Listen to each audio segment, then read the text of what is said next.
The Cleveland Browns insist they have not forgotten about Dillon Gabriel. In a quarterback room filled with headlines, Deshaun Watson's massive contract and rehab, Shedeur Sanders' late season audition, and constant draft speculation, Gabriel has quietly drifted into the background of the national conversation.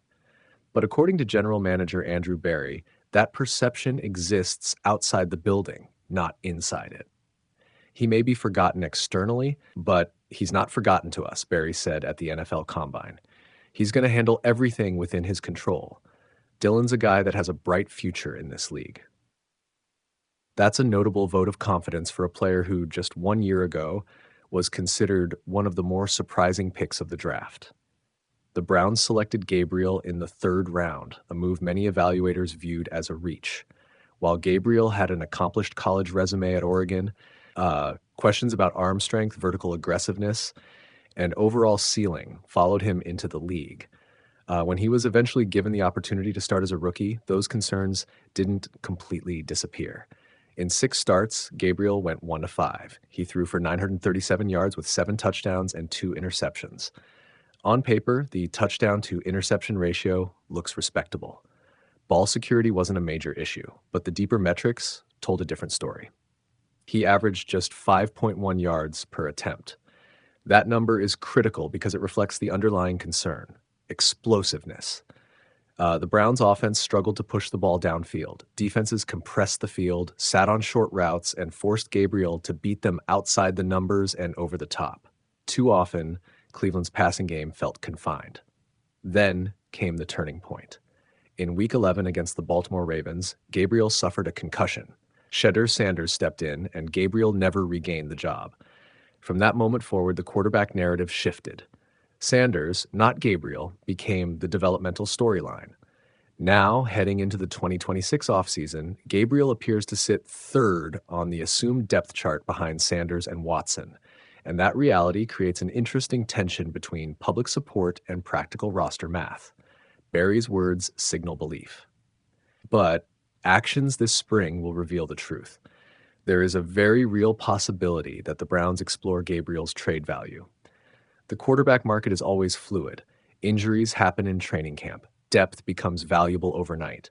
If Cleveland believes Sanders has leapfrogged Gabriel in development, and if Watson is given a legitimate shot to reclaim QB1, then Gabriel could become a movable asset.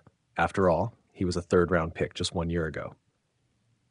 That draft capital still carries value around the league, especially for teams searching for a cost-controlled developmental option.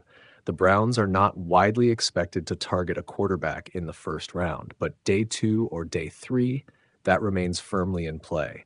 And if Cleveland selects another developmental passer, the room becomes crowded quickly.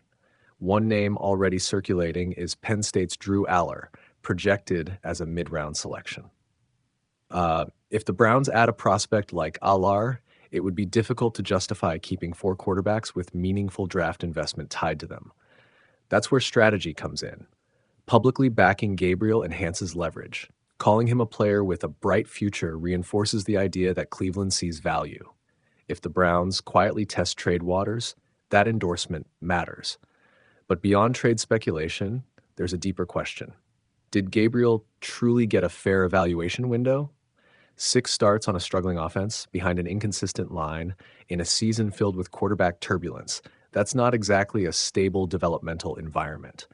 Rookie quarterbacks rarely thrive in chaos. The Browns' offense was still finding its identity. The supporting cast was uneven, and the play-calling rhythm fluctuated week to week. Gabriel's conservative tendencies may have limited explosive plays, but they also prevented catastrophic mistakes. 2 interceptions in 6 starts is not reckless football. It's cautious football. The challenge is that cautious football often caps ceiling. Meanwhile, Shedeur Sanders injected volatility, both good and bad, into the offense. In 7 starts, Sanders went 3-4, throwing for 1,400 yards with 7 touchdowns and 10 interceptions, The efficiency wasn't pristine, but the offense felt more dynamic. He extended plays, he generated out-of-structure production. He earned a Pro Bowl replacement nod, which, while symbolic, boosted perception. Berry made it clear what the Browns want from Sanders moving forward: growth.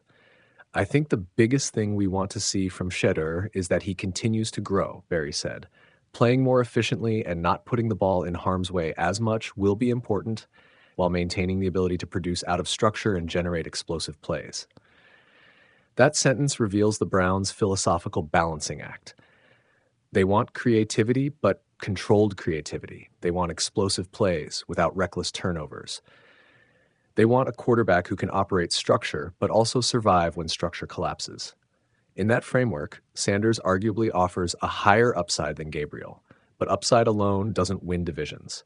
Consistency does. This is where Gabriel's profile still matters. If Watson's recovery stalls or Sanders plateaus, Gabriel becomes more than an afterthought. He becomes insurance. And in a division loaded with elite quarterback play, depth at the position is not a luxury, it's survival. It's also worth noting that the Browns' offensive identity in 2026 may shift. Scheme adjustments under the coaching staff could better suit Gabriel's rhythm-based approach. Quick game efficiency, timing routes, and controlled tempo can thrive in the right structure. The question is whether Cleveland believes Gabriel can transcend system limitations or merely function within them. Barry's public stance suggests they are not ready to close the book, but NFL roster building is ruthless. Sentiment rarely outweighs opportunity cost. If a trade offer presents meaningful value, especially if Cleveland drafts another quarterback, Gabriel's future could change quickly. For now, the Browns are projecting patience. Watson will compete, Sanders will develop, Gabriel will prepare, and beneath the surface, Cleveland will evaluate every rep, every workout, every classroom session. Quarterback decisions define regimes. Barry understands that. The Browns don't just need competence at quarterback, they need clarity. Is Dillon Gabriel a long-term backup with upside? A trade chip, a late bloomer who simply needs time? Or a developmental gamble that didn't fully hit? Andrew Barry's words keep the door open, but in the NFL, open doors can close fast. Dillon Gabriel may be forgotten externally. Inside the building, though, his evaluation is still very much ongoing. The Cleveland Browns insist they have not forgotten about Dillon Gabriel.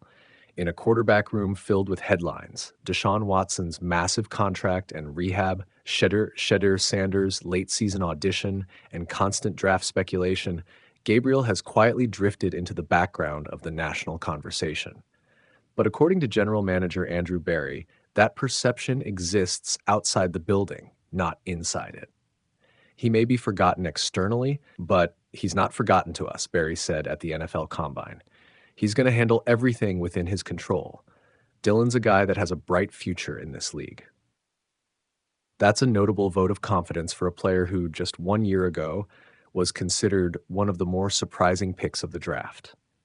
The Browns selected Gabriel in the 3rd round, a move many evaluators viewed as a reach.